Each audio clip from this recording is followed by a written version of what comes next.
Alrighty, welcome to Geeks and Grounds, a monthly game club and weekly podcast where we play games and brew good conversation together. My name is Jenny Wyndham. And I'm Joel Thomas. And we're here getting ready to talk about this month's brew. We have been playing Cocoon. Today is the Spoilercast. We got lots of other news on the way. But first, how are you doing today, Joel? You know, some days are good and some days are bad, and this is not a good one. But we're here and we're talking about Cocoon, and I can, and I could, and I conquered. So Nice. Eager to dig in. How are you doing?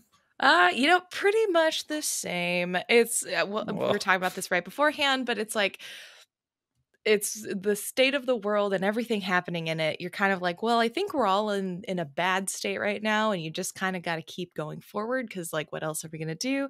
But honestly, that's why I appreciate having Geeks and Grounds, because it is a shining spot in a pretty abysmal time right now. Oh, a bright spot in a weary world. Yeah. So good. For folks who are new to the club, welcome. You can sign up for the weekly newsletter. It goes into your inbox every Tuesday, sometimes Wednesday if I get busy. But the last two have been Wednesdays. I apologize. It's just life. Life's hard right now. But every week we send out these newsletters. And it covers not only and includes the podcast, but additional materials that you can go into and discussions about the game that we're playing that month as a community. And geeksandgrounds.com is where you can go to sign up. If you are old hat, this is a podcast you've been listening to. Welcome back. It's good to have you here. As always, if you enjoy what you're listening to, we appreciate ratings on Apple and Spotify, engaging with us on social media and YouTube, because that's just really helpful, because again, algorithms, and we always are trying to invite more people into the crew and have more people discuss games with us, because that's just fun. Yes. Turns out talking about games is something we enjoy, and with you. Yeah, exactly. It's kind of nice. We always like to kick off each episode by heading to the Pastry Case, our grab bag of topics that have industry news included, as well as things that we've been watching, playing, and reading outside of what we are engaging with as a community together. The first bit of news, I'll go with the maybe the quicker ones first. The first bit of news is that Devolver Digital devolved. They acquired. They did not evolve. They're not Pokemon. Devolver Digital acquired a Seattle-based developer called System Era Works. System Era, I guess. And these are the teams behind just one game, very notable, Astroneer. So they are now first party in the Devolver crew. This was like a $40 million deal, so pretty decent sized deal. I'm excited. I like Astroneer. Sam and I played it just a couple times, but the time we had was really fun. We made this it's a space game, a space sandbox game for those who haven't played, and you can play with friends. And normally I don't like co-op games, but this is pretty sandboxy and cozy and fun and forgiving. And we made this giant caravan train thing, and we rode around the planet, and it was very fun. It wasn't very well built. It fell apart very quickly, but we had a blast. Your ship, doing not it. the game. Yeah, no, not the game. The game did not fall apart. Our construction did not last. But yeah, so interesting to see that Devolver does primarily. They have a few multiplayer titles under their belt. I think Karmazoo is coming out soon. That's multiplayer, but it's neat to see them get this sort of sandboxy title, which they haven't published before in my collection. And again, more multiplayer games. Also interested to see what System Era is working on perhaps next underneath that label. I mean, I love this move into more and more co-op games. I feel like we've been seeing a rise of them lately, so I'm thrilled. You mentioned one, I think, over the last couple of weeks about the one where you got to choose between like a bunch of different types of characters, and then you were puzzle platforming your way through. Yeah, that's Karmazoo. Yeah, and that's the other Devolver title. Yes. Okay, yeah, love this. Yeah, they're great, and yeah, it's quite interesting. I think this actually segues nicely into a topic that I've been thinking a lot about with like the nature of games and what is going to become sort of the next thing that uh, publishers, developers focus on, especially Mm, because um, right now, I think we've had such a high number of years for the game industry. I think we're slated in the game industry to get like 300 billion in revenue. That's approximately what the game industry is worth this year. And it's going to supposedly get higher, but the percentages of increase in that are going to get lower because the boom has been so big. But I think what we're going to see is more publishers focusing on live service experiences, multiplayer experiences hmm, there where communities can really gather and invest time and energy into a game, and then lots of cosmetics. I think that's where we're headed, which I think interesting. could be good. I personally love single player experiences. I don't think they're going anywhere, but Yeah. um yeah, I think I love the fact that we have more co-op games. I just don't often play them cuz I'm a single player person. Yeah, I think that's a really interesting thought. I remember going years without like after graduating college when I was like living with my wife and like not really like being super social and like not playing many co-op games. Mhm. And then I think it was called Towerfall. It was like a Mhm. smaller multiplayer game, but it was like I played it when it was like in-person co-op, and it was the Right. first time I had played an in-person co-op game really since college. And it's just like there is something about being with people where you're like all working towards a Yeah. common goal. I don't know. It scratches an itch when you can find the right rhythm and the right crew to play with. I totally agree. I think yeah, finding the right people, finding the right crew. I think I just tend to I'm just not social in that way, but I also wonder if I just haven't found like the right game for it. Mm. Um I also, especially if the games are team-based and competitive, I get very competitive. So I'm like I have to be able to be good at it to enjoy my time. I also think Um like the battle royale thing got so big so fast, and like I've never been big in like battle-y mhm. games except for Super Smash Brothers. So it's like I feel like there's a whole wave of that kind of multiplayer experience that I just completely missed out on.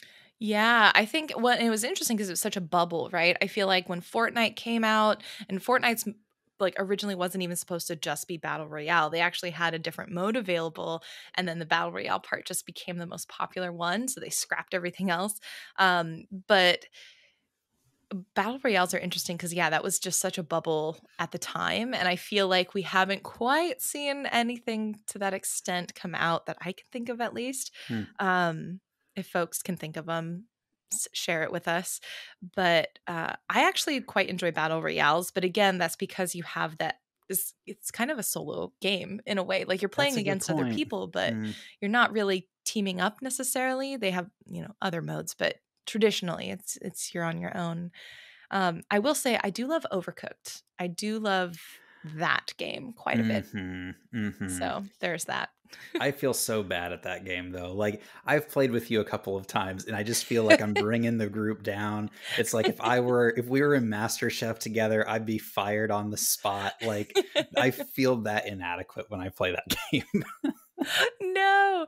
Oh my gosh. I just know it's like with Overcooked you have to have such a clear delineation of roles and people who are willing to be able to like take the leadership and just be like I'm going to be the one giving these instructions, and other people have to be like I have to be the one just doing the thing. There's whole oh my gosh, I love Overcooked. It's so good. Very fun. Love it. So yeah, I Yeah. agree. It's interesting to see emergence of more of the co-op play. I'm interested to see kind of as our culture kind of comes out of the Mhm. COVID era experience, like what Yeah. happens with the co-op games. Yeah, well, and I think yeah, because so much of it was driven by the fact that we had no other way to connect, and that is why there's so much popularity around. And it's like the momentum is continuing. I think people still are looking for community Mm, and connecting, and that is definitely a way that people are doing it. So, totally agree. um, yeah. So next bit this one will kind of go, I think there's not too much to say other than it's not the best news, but I wanted to highlight it because it's just important to continue to highlight the things that are happening in the industry. We have had another quite large company go through with layoffs. This happened on October, right before Halloween. So I'm trying to think. Yeah, it was right before Halloween. Bungie has announced that it's made another or a round of layoffs. They also announced that Destiny 2, the expansion and Marathon will be delayed. But really, for me, I don't play Destiny or Marathon. Really, the thing is the layoffs. In a year when we're slated to earn $300 billion in revenue, it's still just appalling to me that there have been so many cuts this year. And we've been talking about it for months now across all sectors, really. I saw an interesting article. It might have come out this week or it might have been a couple weeks ago, but it was talking about how Nintendo's profits are down based on just like hardware sales and things like that. Mm-hmm. But they are giving their employees pay raises, and their CEO voluntarily took like a 50% pay cut or something like Mm-hmm. that. And so it's Whoa. just like, what's so frustrating working in kind of the corporate world is the idea that, oh, profits are down. You're not negative profits. They're just Mm-hmm. not as high as they were. And so to make it so that it feels like those profits are as high as they were for, your Mm-hmm. shareholders or whatever, we're going to lay off a bunch of people. And it's like, it's such a backwards mindset from, oh, we're going to invest in our workers to get better products out there, and our overall profits, our net profits are going to go down a little bit, but we will still be making money, on like a Mm-hmm. lot of money, on top of being able to pay for all these people to have jobs and put out all these amazing products. We're still making a large profit. It's just not as large as it was the year before. And like, it just feels like that is a way healthier mindset for how to deal with falling profits compared to this. Yeah. Yeah, I struggle continuously with the mentality that especially in business, like numbers have to be higher every time, every Mm-hmm. year, every time you Mm-hmm. look at and reflect on your metrics, it's got to be higher. Because I'm like, at a certain point, it's not. That's Yep. just like at a certain point, you will not be able to make more profit. Um, Totally and agree. it's just unsustainable and unhealthy and not necessary. So yeah, I totally agree with you. It Um, ain't natural. I feel what's interesting because I hadn't seen the news about the Nintendo. If you could send me the article Yeah, I'll link see just if so I I can can find it and get it over make to sure you. and put it in the show notes and take a look, because I think what's also interesting is like that's really good news in the scale of what has been going on, and it's nice to see that. And I'm like, I wish we could celebrate the CEOs that are willing to take those pay cuts and do that to keep their people versus the folks who are not. Yeah, it looks like it's a GameSpot article. Nintendo Awesome. plans to. Oh, actually, oh my God. This is a way old article that I just recently saw. So this is from No. February of this year. So still 2023, but Okay. 10% raise to their employees in the wake of inflation, uh, despite a drop in almost 100 billion yen in sales or in Wow. profit. So, Yeah. yeah, again, it's the same story. It's just 10 months old now. So Yeah. Okay. Well, that's apologies, probably why we everyone. haven't recently seen it, but that's really, it's still good news. And it's still something that I feel like, we got to recognize when good things like that happen so that Yeah, more people do it. it can be Um, done. it can and show that it can be done. Yeah. Hmm. I think what's interesting, Nintendo having slightly less profits this year is interesting, especially in the wake of like Zelda. But at the same time, I think the excitement for the Switch 2 coming out next year purportedly, that'll make them lots of money, I'm sure. Yeah, and this was right before. So this was February, so this would have been before Right, Tears you're of the right. Kingdom dropped. But Yep. yeah, speaking of Tears of the Kingdom and Yeah. high quality games. Yes, that's a great segue. Axios Gaming just released an article titled "Video Games Scoring 90 or More on Metacritic." It's if you haven't gone to Axios, they just collect data, present data.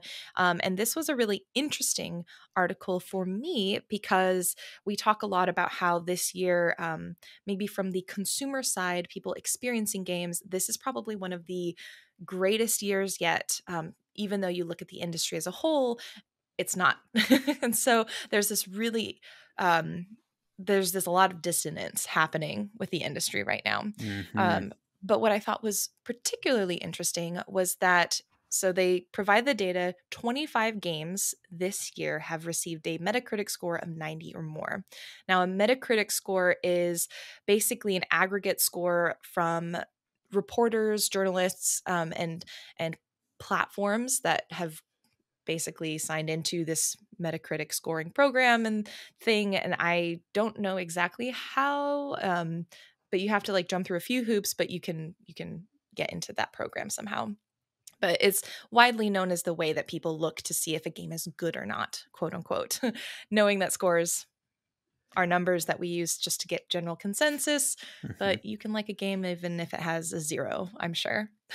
Um, it's really interesting because the point that this article makes is that many of these games experienced longer development cycles than they had originally planned, leading them to have um, more polish, more time to finesse their actual gameplay and the game itself, which is what's leading to these higher scores. And so saying, like, hey, taking more time because of COVID made it so that this year's crop of games essentially have been some of the strongest that we've seen. Yeah, I'm curious what you think about that, Joel. That is, yeah, it's so fascinating. I feel like I am overwhelmed with high quality games right now, to be honest. Like Geeks and Grounds actually is super nice because I'm getting a more refined list of games to like try out, and they're more bite sized, and this really works for my lifestyle. But like there are so many like 100-hour plus games that are Mm-hmm. very good that I have already started this year that I haven't finished any of them yet, but I'm so enjoying them. And it's just like part of me is like, there's no way the industry is going to be able to replicate this many high quality massive games next year. Like I can't conceive of that. And so part of me is like, well, that'll give me time to finish these. Yeah, absolutely. I think that that's exactly it. I imagine if you look at the graph, and I'll again link it in the show notes for folks who are interested, you see these like peaks and valleys, right? You have hallmark years that seem to have more of these bigger titles and more highly rated and scored titles, like 2011 pops up. You can see, like, is it 2018? That seems like a little higher. And in between those peaks, you have these valleys of, okay, well, things seem to be on a scoring level looking a little bit more like lower scoring.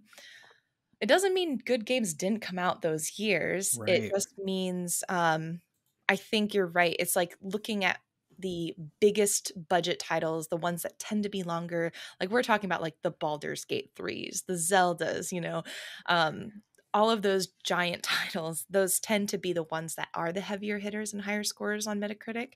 Um, but what's really cool is there are some indies. Slay the Princess is up there with like a 92 or 93, I think. What? Yeah, Really? That's so exciting. I'm trying to remember. I think actually Cocoon might be up there as well as Heck one yeah. of the titles hitting above 90. I cannot remember what the score was. But yeah, so it's really interesting to see also some indies hitting that as well. And yeah, I don't know. I think it's really interesting to look at these scores knowing that, again, they're just one piece of information you can use to look at how the industry's doing. Um, and I'm very interested to see just what happens next year, to be honest. Well, and we've also, this has been a banner year for some of the worst games ever made. I don't know if you all have been following the King Kong video game drama or the Not Gollum at all. video game I drama. I did see the Gollum game. Yeah, gosh, I feel for that team. I feel so bad. It's kind of like the inverse, where it's just like, obviously anyone who is playing this, including the devs, like know that this is not the quality that they want to be putting out. Yeah, I Mhm. would I bet dollars to donuts that if you were to look at what their schedules were like and what the time frames for delivery were like, that they were probably compressed. They didn't have the budget they needed, yada yada yada. But I gotta say, this King Kong one, I mean, it is worth looking at the trailers for, because it is, whew, pretty Well, wild here, ride. let me make a note to include the King Kong trailer, because I haven't seen it. It is not even, I don't even know what's happening, honestly. I didn't either, and probably for good Oh. reason. Like, it reminds me of like Turok 64, but like way glitchier. Oh, wow. Okay. Dang. All right. Well, we'll have to I'll all find watch some that. links. We'll get it in there. Yeah, we'll put it in the show notes for y'all to check out. All right. Anything that you've been playing, watching, reading, and excited about? I think one of the things we just talked about, you have been. Yes, I last night. So we're recording this early November. So after Halloween night, I was like, I'm not ready for spooky season to be over yet. So Lee and I sat down and played Slay the Princess together. And I had played the demo, she hadn't. So I just kind of like steered around while she told me what dialogue options to choose. And first of all, it is a fun. I would actually recommend, if you have some friends that are into this type of like spooky choose your own adventure storytelling, it would be kind of a fun little like have some people over and like do this together kind of thing. Yeah.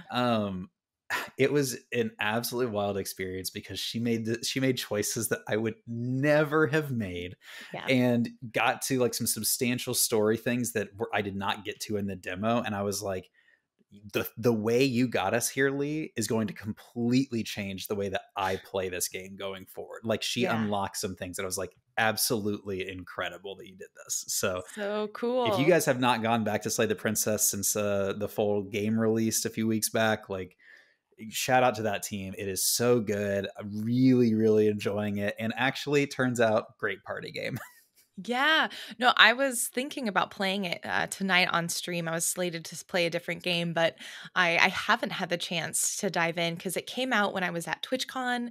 I came back. Things have just been moving so quickly for work and preparing to leave on our trip. So I'm just like, I haven't had time, and I really want to because it's so good. Like, even just knowing the demo, I know that it's going to be amazing. So I think I'm just gonna call in like a sort of an audible, I guess. Is that the sports term? And just switch it up and play Slay This Princess instead. Yeah, we call that a do-si-do. Gotcha. I don't know. We're very good at sport. You tell me this. I'm going to be using that in a sports bar someday, and they're just going to be like, what are you talking about? Jenny's going to go to her boxing class tonight and be like, okay, trade places with me. Let's do a do-si-do. Let's do a do-si-do. Like, what are you saying? Oh my gosh. Yeah, so Slay the Princess, absolutely incredible. Y'all got to check it out. It's so good. I followed Jenny's advice, and actually on Halloween, finished Fall of the House of Usher. You are totally right. Yes. I think the last few episodes, just like, it gets better and better with every episode, with one caveat, which is I think the last episode was way drawn out. Like, way drawn out. I can see it. They could have sped things up a little bit there. Yeah, I agree.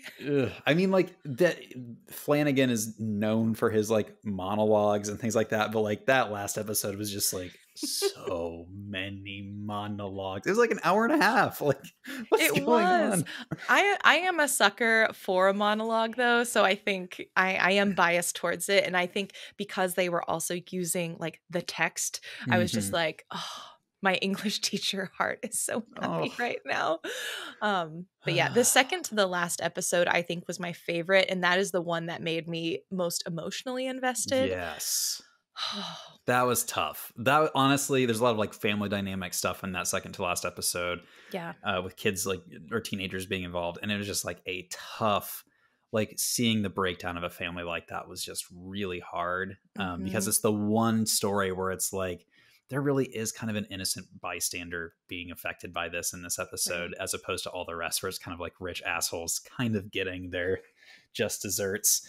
Exactly. The other thing that we've been doing is Scavengers on HBO.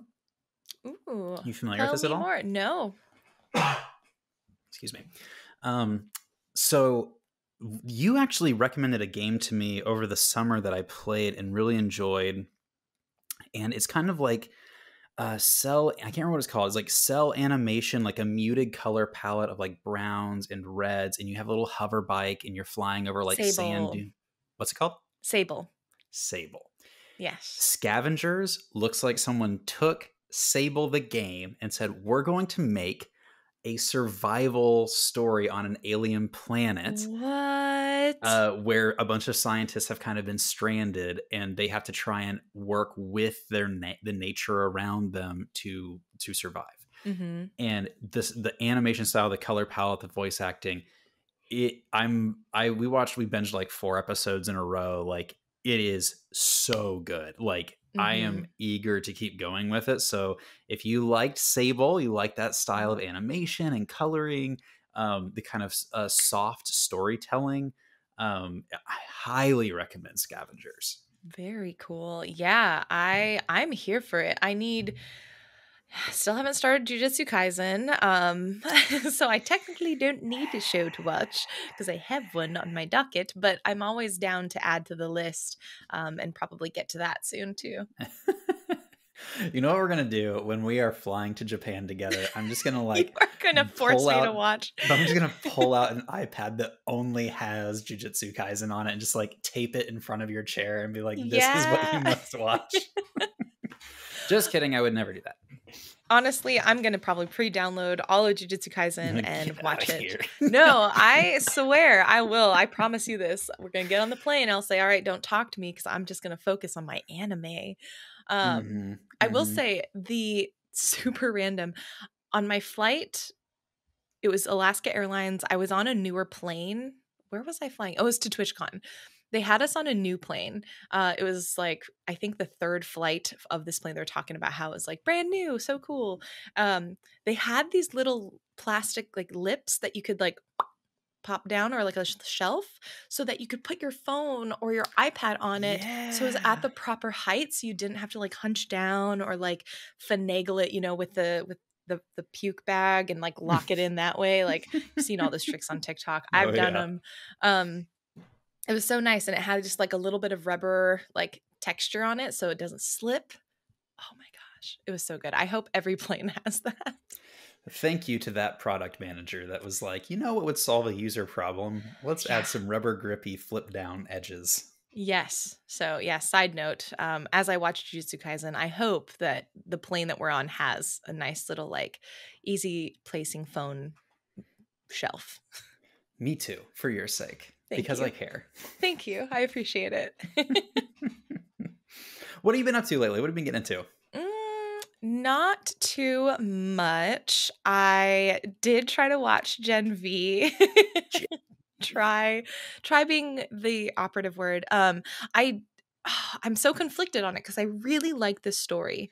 I like this idea of especially a younger generation having to cope with the poor choices of their parents. And I don't know a whole lot about the backstory or the lore on like why parents would choose to do this. I assume maybe they got paid money, maybe some were coerced. Yeah. So I think there's a lot there for that. But I think the theme of children having to grow up and work around and work through some of the choices that their parents made, I think is a really compelling one. And also like being a teenager, having superpowers, like learning to be yourself, and having some of these powers be related to what seem to be some of their greatest insecurities. Really interesting. Oh, that's so good. I mean, you're not going to finish, and I'm not going to spoil people who are watching, but they actually use powers to address some pretty interesting topics, like social media consumption and like eating disorders and things like that. So self mutilation, like I wouldn't say it's an elegant show, but I would say they do a good job of taking a like teenage or like young adult drama, putting it into a context of this like superhero universe where superheroes are owned by Amazon, and showing like what that world might be like. To me, I think that's pretty that was pretty well done. But yeah. I think, and it's one of those things where I'm like, do I watch more? Or do I not? Because I can see the seeds of all of that planted, Sure. and I want to know what happens. But at the same time, it was so gory that I was just like, I found myself looking away from the screen almost as much as I was looking at the screen, because I was like, I just don't want to see all of that personally. And so I think I don't know, I'll probably see if I can find like some sort of cliff notes or someone who does a summary of it, because I'm really interested in it. But I probably won't watch more of it just because that kind of gore isn't my style. But I would encourage folks who, if you don't mind like really raunchy humor and gore, go for it. Yeah, Um, that's a good way yeah, to frame it for sure. yeah, yeah. Hmm. But So, appreciate the recommendation. you Again, I'm know, continuously trying to find my superhero, like what I would find as a superhero like universe that I would love. That was close.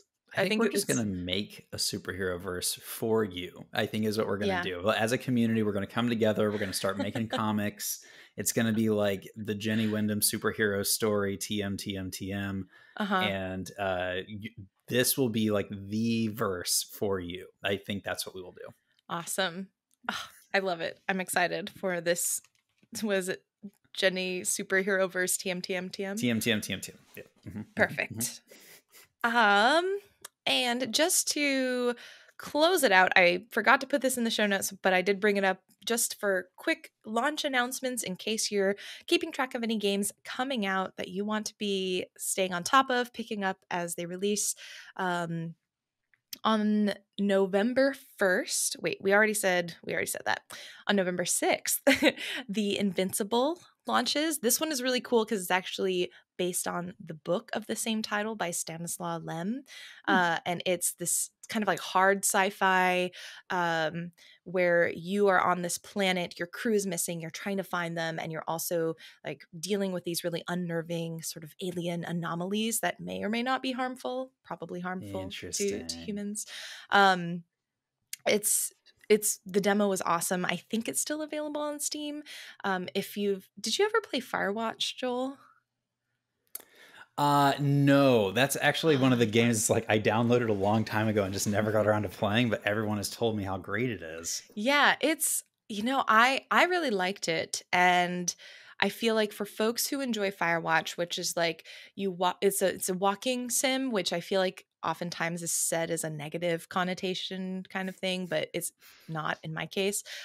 It's focused on walking around, exploring, and engaging in these narrative moments, and that's what Invincible is as well. So I think if you like Firewatch, if you're listening and you're like, I love the Firewatch games or game, I guess it's a single title. Invincible is pretty cool. Is it called The Invincible or Invincible? The Invincible. Yes, Okay, sorry. because I believe that this week the season 2 of the show Invincible drops. Oh, So for geez. Wow. SEO, The Invincible game. The Invincible game. Yes. And then on the 9th of this week, two more cozy, wholesome style titles are releasing. The first is Cuisinier. That's like roguelite dungeon crawler, but also restaurant management. So you go out, you fight things, get the ingredients as you fight them, and then you come back to your restaurant and manage that. And then Spells and Secrets, which is a basically like it's single player or local co-op, speaking of co-op games, where you are a like first year wizard or witch in this new academy that's magical, but something has gone awry and your fellow students are missing, the teachers are missing, and you have to figure out how to rescue them in an ever-changing, magical castle academy. Looks very, very cute. Oh, that's so interesting. Question for the food one, or Mm-hmm. the restaurantier one. Cuisinier, yeah. Cuisinier. Yes. Did you ever watch the show Fighting Foodons? It was like an No. anime that was brought over to Fox in like late 90s, early 2000s, like the Monster Rancher Digimon era of Oh my anime. gosh, I would have loved that show.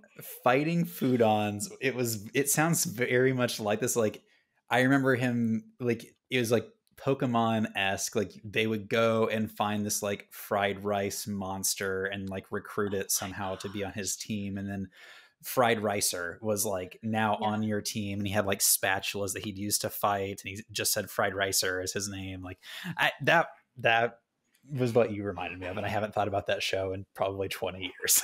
I never ever have heard of that, and I'm really sad that I didn't grow up watching this because that sounds We'll throw it in amazing. the show notes.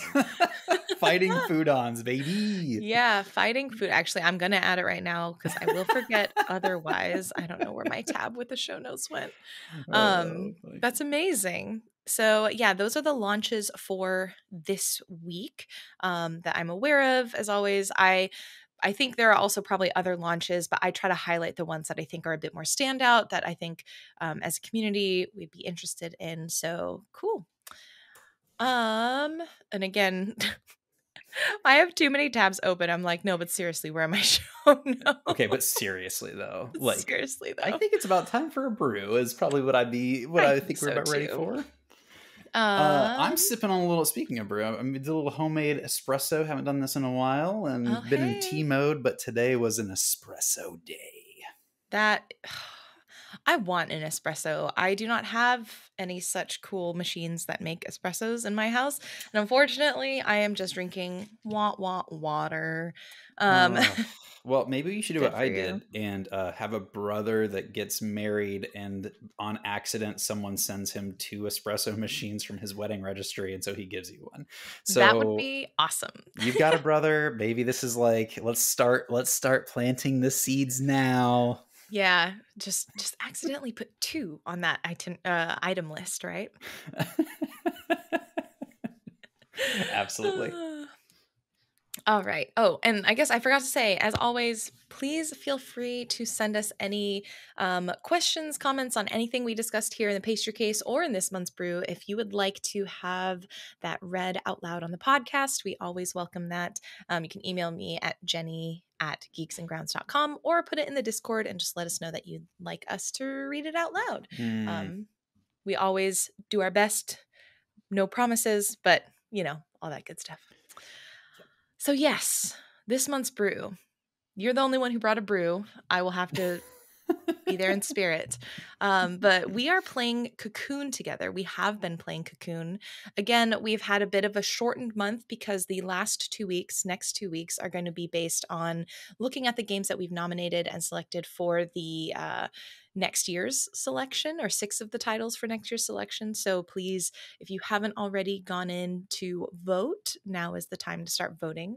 But yeah, Cocoon, we're playing it. I'm curious.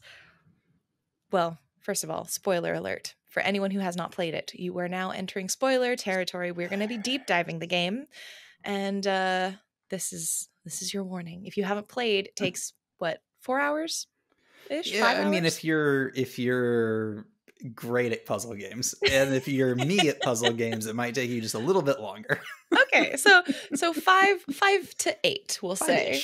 5-ish hours. But yeah, go play it, and then you can come back and we're gonna deep dive the mechanics and some of the lore, because I'm very curious about what y'all are thinking on the lore. But first, initial thoughts on the game. So we have this thing in Dungeons and Dragons as DMs where we make puzzles for our groups to solve, and inevitably it either takes hours and hours to solve it, or they just can't be solved and they move on or whatever. And so there's this joke that it's like, oh, I found this riddle in like a kindergartner's riddle book, and like that is what I made this puzzle based on. Yeah.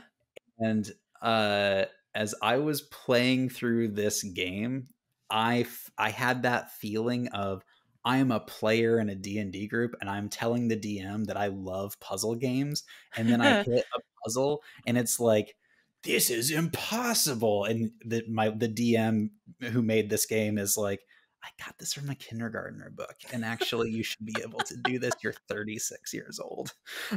My initial thoughts in this game were this was a perfect mental exercise. Like, get out of your day, be very focused on something. Like, I had a TV show on in the background or whatever, but like in general, in terms of like the type of game that lets you be just focused enough to disconnect from reality and enjoy an experience and like give yourself something to stretch you a little bit, it checked every one of those boxes. I so Mhm. thoroughly enjoyed this, despite recognizing as I was playing it that I was, in fact, very bad at puzzle games. Moment of realization. It's almost self-actualization in a way. Oh, So, wow, yeah. okay. How about you? What are some of your initial thoughts? I also just realized for folks who maybe are just wanting to listen but haven't played the game or don't know what it is, but you're just like, I'm Oh, just here to yeah. vibe and listen. Just a quick summary. Cocoon, developed by Geometric Interactive, published by Annapurna Interactive. It is from the lead gameplay designer of Limbo and Inside, but it's a very different game than Limbo and Inside, other than maybe they're all puzzle games to some respect. Sure. Cocoon, this is the Steam page description. Cocoon takes you on an adventure across worlds within worlds. Master world leaping mechanics and solve intricate puzzles to unravel a cosmic mystery. All right, so initial impressions for Cocoon. I loved it. I love a puzzle game. Mhm. I love games that are meant to be like mentally a bit more intricate and challenging. This one wasn't. It was interesting because it wasn't intricate in the sense of like super complicated, but it was challenging because some of it was so simple and straightforward. I almost would jump past the solution because my brain was like, it's got to be tougher than this. Mm, mhm. Um, what was really interesting is on the first time I played it, I went through, I loved the puzzles, but I felt a little bit like I don't know what I played in terms of story. And so with the second playthrough, I took a bit more time to try and figure out like what was even happening. Because by the Mm. end of the first playthrough, I was just like, what? Like, I don't understand. It's beautiful, but I don't know what's happening. But yeah, I liked it a Mhm. lot. It's currently overwhelmingly positive on Steam. I think a lot of people have said this is their game of the year. Oh, I, wow. yeah, I don't think it's that for me. I will say that. I think it's a really well done, really polished game. I personally don't think it's game of the year I in mean, the indie you sphere. have just within Geeks and Grounds, you've given us like 10 contenders for game of the I was year. gonna So say, the yeah. idea that the idea that I'm going to stumble across anything that isn't like on that list already it would be shocking at this point. We're in November. Yeah. So yeah, I'd be curious if anyone listening or watching on YouTube or Spotify or Apple, I'm curious what you would say is your reaction if you played this game, if you liked it, or if you didn't like it too. I'd be very curious because so far I've only heard this overwhelming praise for it. Hmm. And I would love to hear if anyone didn't enjoy their time with the game. I'll give you like a few things on my thoughts for like what might prevent this from being a Gotti for me. Mm-hmm. Um, Things that might prevent it would be one, I at this point, again, because of the games that you have exposed us to over the last year, soundtracks and scores are super important to me. Mm-hmm. And while I felt like this soundtrack was fine, it was almost a bit understated for a game that doesn't like have any dialogue or anything like that. It's like I think more could have been done with the score because of that, and I felt like it was a little Mm. lacking in that department. Um, but in terms of like gameplay, mechanics, design, artistry, like all those boxes, it definitely checked on a really high level. Um, Mm-hmm. but just thinking about like how much lore there was in Bug Snacks compared to how much lore there is in this bug-y game, Yeah. there's definitely lore to explore, and we'll unpack that. But like, Yeah. yeah, I don't know that it had quite the depth as some of those other games that you've had us playing. Yeah. I think well, we'll dive into that in a second. I think I don't know if it has the same. I also didn't get as into the lore of Bug Snacks, so I think also I'm left with like less like I don't know as much, so there's probably Mm, more that I don't know. mm, This one I actually found myself digging into it more because I was like, they didn't tell us anything, which made me feel more like I needed to like work at it, which I found it's Interesting. kind of like it's like the math teacher back when I was in high school who told me I couldn't take the class. And then I was like, no, I'm going to take the class because now you said I can't. It's like by not having any information or overt lore, I was like, no, no, no, no, no. There's lore here. We got to just dig in a little deeper. Oh, I'm meanwhile, when just someone's stubborn. like, "Oh, you should watch this thing or read this book or whatever," you're like, "No fucking way. Get out of my face, man." Well, I mean, okay, so here's the thing, and here's the first question that we led with the community is about tutorialization. Like, how Mm, do games teach you how to play? How do games tutorialize um, when they don't have dialogue and they don't have any displays that show you the motions that you're even supposed to do? Because I think this game did such a good job of like just making me understand what I needed to do without telling me no. mhm. And I also feel like when a game has explicit tutorials, I tend to not read them. Maybe because I'm like, tutorials, I Don't don't tell need me them. what I to don't need them. do. Yeah, don't tell me what to do. I can figure this out. I play games. But since this one didn't have tutorials, I was kind of like, okay, now I need to put my thinking cap on. Like, it was interesting how it changed my for me again, this is a very personal thing. I'm just stubborn. So Mm, yeah. totally. But yeah, Oh, how that's did you so feel interesting. about the tutorialization? I thought it was fabulous. Honestly, you quickly learn, like, first of all, I think we've talked about this. I hate it when you cannot jump in games as a character. It's such Hmm. a fundamental thing. And there's no, like, there are springboards in this game, but there's no jumping. There's like Yep. one action button that you do everything with for the most part. And the way they train you by, it's just like, there's a platform there. There's nowhere else to go. You're in a little canyon. You know that you have to do something with this platform to move forward. It's like, oh, I tapped it and it looked like this thing kind of lit up, but nothing happened. Maybe if I hold the button, oh, and it sprung me out of the canyon into this next place. It's like the Hmm. thing that I think they did so well, and like literally from beginning of game to end, is when you are in a puzzle area, the actual area to explore is relatively small. So you Hmm. know what the components are that you need to engage with to move forward. And it's like, how do I do that is kind of the challenge. But Right. I think they started that with the beginning tutorials. They're like, you are in this tiny little area. There's not a ton you can do. You see the thing that you need to interact with. You can figure out how to do it. And I thought that was like such a clever way to do a tutorial. Yeah. Well, and what I thought was also super impressive was like when the game starts, there's this beam of light that shines down into this like area this cliff that has these runes and then this metallic like pod, then it like opens up and then it's actually a more organic looking pod with a moth, and that's you, and you step out of it.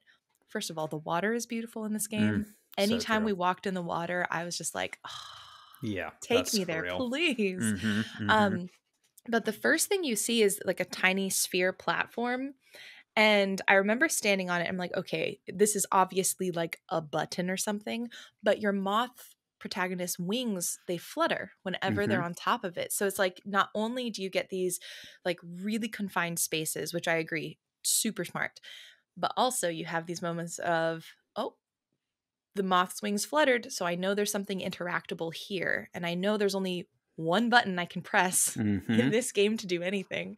Whether it's a tap or a hold, there's just that one button. Yep. Oh, so smart.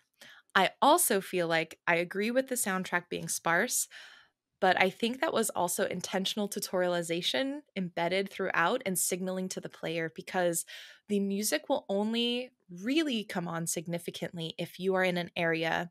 And I noticed if you do something right, like if you do something that Uh, takes you to the next step of what you're supposed to do, the music will come back and start to swell. If you go into a new area, it like signals to you you're in the right place and there's something new's happening. Music yeah, that's a won't good play, call. yeah, when you have either if you're stuck and you're like kind of doing things that aren't right, or if you go back to like older areas and you're not really supposed to be there, it won't play, which I thought was pretty Hmm. interesting.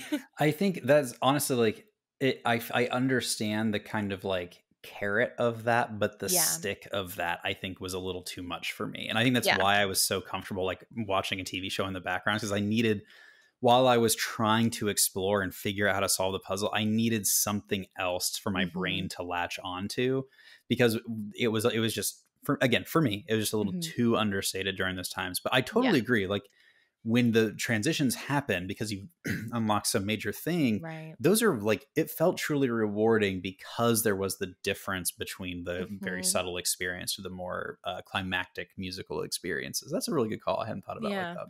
Yeah, and the thing is that it helped me because there were a couple of puzzles where I'm like, I remember being stuck, and then I'd pick up a thing, and the music would start, and I was like, oh, okay, all right, I'm on the right track. This is good. And so it was really nice for the moments where I was like, I am just gonna walk around and do things until something happens because I only Mm. have so many pieces in this environment to interact with, particularly in some of the middle levels. I feel like I got a little stuck in a few of those. Yeah, that's understandable. Right, we can talk about what it means to be stuck at any point during this conversation, and I will have a lot to say.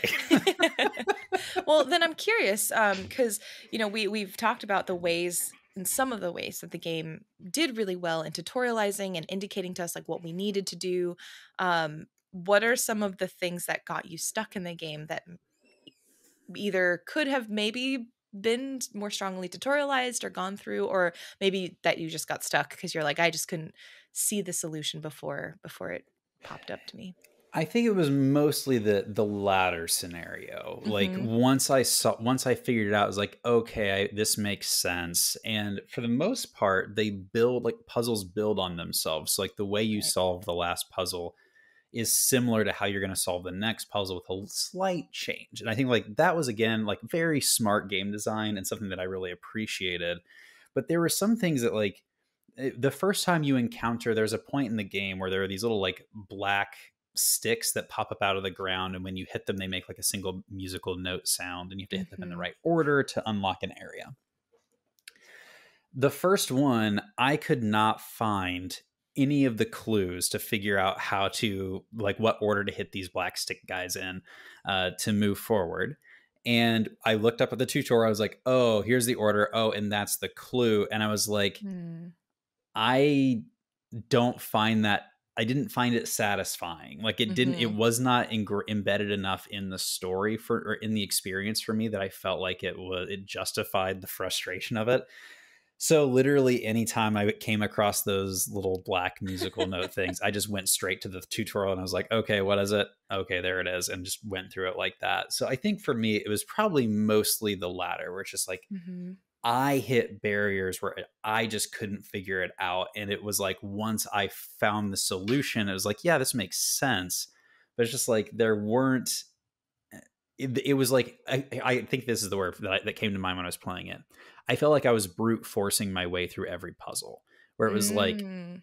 even if I did spent significant time just mentally trying to plot out how to solve a puzzle, it was still just so much trial and error to get through any given puzzle that, for me, like, that is where it's like, maybe I'm just bad at puzzle games. And that's like, that was, again, a personal lesson for me. Yeah, was this primarily then with the puzzles with like the doors and those like the black like symbols, or was this for also some of the marble like world puzzles as well?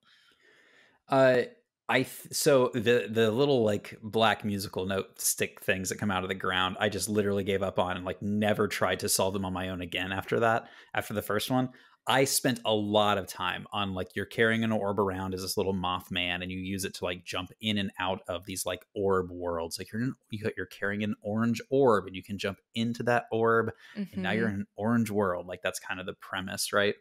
And what I will say is, one, too many orbs. Too many. There was one too No many way. orbs. I was like, and I actually think it was the purple orb, the teleportation one, that I was the most frustrated with. But I was like, Mhm. some of those middle levels just like dragged on for me. And I think it was because I was having to do so much brute forcing of just like okay, I've Got it. tried this way and I've tried it that way, and I'm not making progress. Yeah. Sorry, Scrambles is here, so Go Scrambles! I was gonna say hello to him. Can you hear him over the mic or no?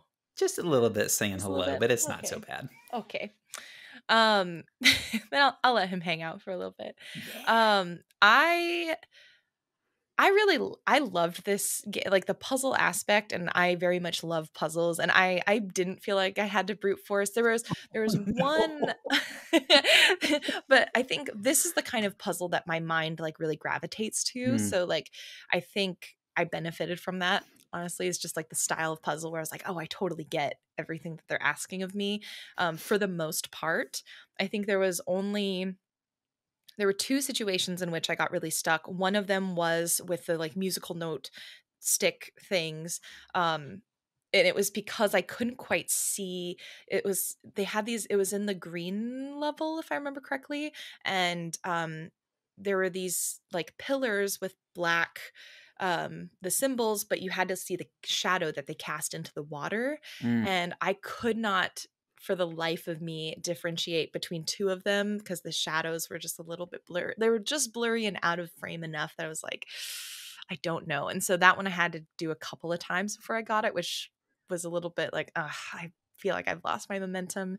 And then there was one um point where I think it was like you had the gray orb and you were getting like pushed up to the like giant eldritch almost like Mm. bug god, and you had to do the basically shoot the lasers into the right timing.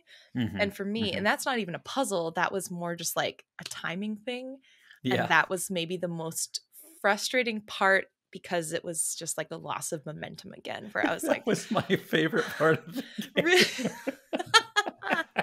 see, so I think it just caters to different play styles and just what you Uh, like differently.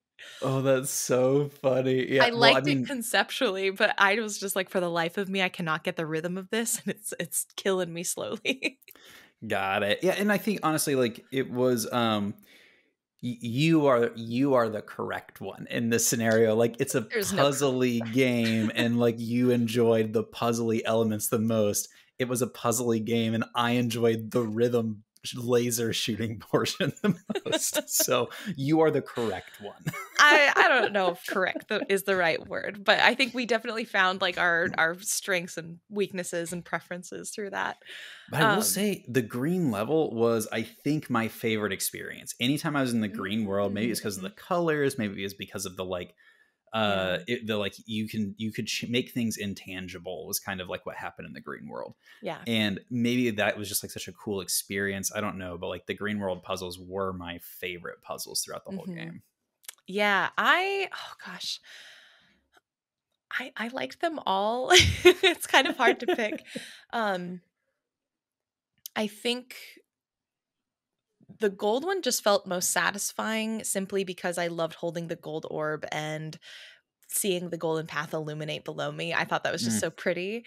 hmm. But I think the purple maybe was my favorite just because I enjoyed that teleportation aspect. Um, Did and you that one, like the little like octopus guy that walked around when you moved the like yeah. tonsil ball I thought around? that was so fun. I don't know what about it. I was just like, I think this is so cool. Um, but yeah, I think overall I really enjoyed it, and even the laser shooting rhythm section, I thought was pretty cool, even though I was very bad at it. I do think it went on a little longer than it needed to. Mhm. It's kind of like, okay, we get what's happening here. Like I don't know that it needs to be quite this long, but that was just kind of my general. That was one of my only like real picadillos throughout the whole game. Is like there are some Yeah. things that got like a little too much emphasis. It's like I am losing momentum because of this. So Yeah, I think once I had finished the purple world, and I'd gotten through the gray world, I had fed the eldritch, like it looked like a ray to me, the eldritch ray god, mhm. and I thought that was going to be the end of the game, and then we had to like stack the orbs again, like into one another, and then Yeah. that was the whole thing, and I was like, okay, okay, okay. So I agree, I agree with that. But again, I still, even though it was long, I still enjoyed my time with it. Mhm. Now, you said just a second ago, we get it, we get what's happening. I'm curious. What do you think happened in the story? I should be specific. Mechanically, we get it. We get what's happening. So it's like, I've done the mechanic. Stop making me do this mechanic over and over Yeah, again. yeah. Okay. Yeah. Let's talk story stuff. Yeah. Okay. Was the cocoon the friends we made along the way? No, Always the okay. friends we made along the way. Okay. So first, nomenclature, because I tried to capture this and I couldn't. Right. Throughout the game, there are little like mini puzzles that are optional to solve that free. Were they called moon moths? Moon ancestors. Moon ancestors. They were kind of trapped, and if you did some little small extra thing, you could release them and they'd fly away. And I got some of them. And so you are this buggy person. You encounter these moth ancestors kind of throughout. There are boss battles where you're fighting kind of giant buggy creatures. And at the end of the game, spoilers, you transform into what to me looks like a moth ancestor. Like that looks like the formal structure that I was seeing. So the thing that I kept coming back to is like, cocoons are for metamorphosis. They exist for changing. And this almost felt like a ritual process of transformation. Like for this culture, for this species, however you want to frame it, the way they go from tiny bug person that carries orbs around to moon ancestors, moth ancestor. What was it again? Moon ancestors. Moonsters. Is you go through this trial to like gather these orbs or what have you, and that's how you go through the process of metamorphosis. Is you get these balls to this single place and you transform. What I am very curious about is, and what I'd love to know if you picked up on like some lore on any of this, is what does it mean that this culture has moon ancestors that have been captured? Are the like boss battles that you're engaged in, like these things end up kind of dissolving after you fight them. So it's like, are they part of your species? Are they antagonistic to your species? And then the giant manta ray bug thing that you're fighting, is this some sort of like god, or is this actually just part of your, like you're shooting him with what looks to be a laser? So I'm not getting the sense that he is on your side. But yeah, that was kind of like generally what I was seeing happen. So you did the deep dive on the lore this time. Please teach us, Mrs. Wyndham. Teach us what was going on. Okay, so deep dive is in like I thought a lot about it. I feel like I should have like investigated a bit more, like actually like gone online to Google, but I don't like looking at what other people say, because I really like to try and formulate my own theories before I do that, and I haven't even solidified my theories quite yet. Here's what I have so far. So I agree with you on this being a story of transition, of metamorphosis with the cocoon. That's pretty clear. What I think, okay, because remember the beginning, there's the light that shines down, opens up the pod, you come out, baby moth, do. I think this is more of a trial to see, because the giant ray-shaped, like almost eldritch like god that you fight and do the lasers with, I don't think that's an animosity fight. I think that is just one of the final tests to see, as you've gone through this journey, gone through the multiple tests with the maybe smaller gods that they've placed to be just tests for you. If you are capable of essentially growing up, leaving the cocoon and owning your own universe, to be able to go and start the process anew.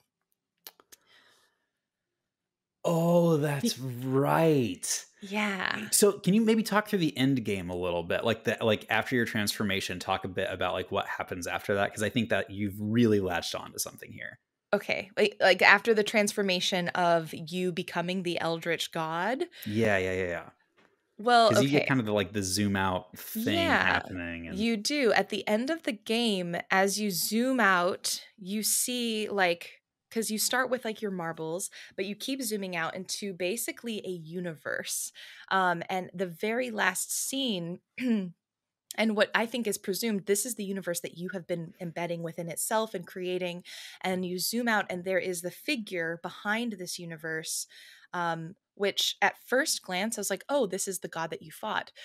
Second thought, I'm like, that's you. You have grown up and you have become this god of this new galaxy, of this new universe. And now it is up to you to take care of it. And probably get another little moth in there to grow up and leave your nest again eventually as well. It's a beautiful circle of life. Like Oh, I it's that love whole this. thing. The moon ancestors, I haven't quite sorted out. I wonder if they're meant to be either relics or dedications of previous, or maybe even previous ancestors who've come down, maybe who have tried to do this process and didn't make it, and so they got stuck, and you freed them. I don't know what the moon ancestors are and where they necessarily fit. But I was thinking the environments that we go through also kind of are conducive to the creation of a new body or of a new universe, because the first environment, I wrote this down, so the first environment's orange and it's very earthy, so I'm like, there's earth there, that is your foundation. The second environment was green, that is water, and so for everything to have life, you need water, and so there's that aquatic feel to it. The purple area, there were tendrils and things that looked almost like organic muscle material or nervous system kind of materials. And gray is the mechanization of it. So that was super like factorial in the sense of like everything was mechanized, and that's like the industry. And so I'm like, these are the elements of creating these worlds and of our universe, right? So I also thought that was kind of cool symbolically. Oh, Let's I see, what else did I love take notes that. on? As like a creation, first of all, I love creation myths. It's one of my favorite areas of study. And I Yeah. think you've really latched on to something there. That is such a cool idea. Yeah. I don't have like, again, it's still all quite nebulous, but I do think this is, yeah, a creation myth of whatever this universe's creatures are. Yeah. Which again, I love it. Uh I just think this is super interesting. You see, excuse me, you see also at one point a bunch of moths. I forget which level it was. It was purple or gray, but you can see like all of these moths that were statuified, I guess, frozen. And I'm also curious if they are Right. either that they're moths who were not successful in the past and they've also been frozen to stay there because they're just like not ready to leave the cocoon. Mhm. Um yeah, that's It's what I think. interesting too, because like when you're fighting the like the boss battles, they don't freeze you. They don't Mm-mm. kill you. They throw you back into the dimension you were in previously. Mm-hmm. And then you kind of go back into that same dimension for, redoing the boss battle until you beat them. Yeah, that's a good point. Yeah. So I'm Hmm. not quite sure what ends up like, why are there these statue versions of the moth? Why are the moon ancestors frozen?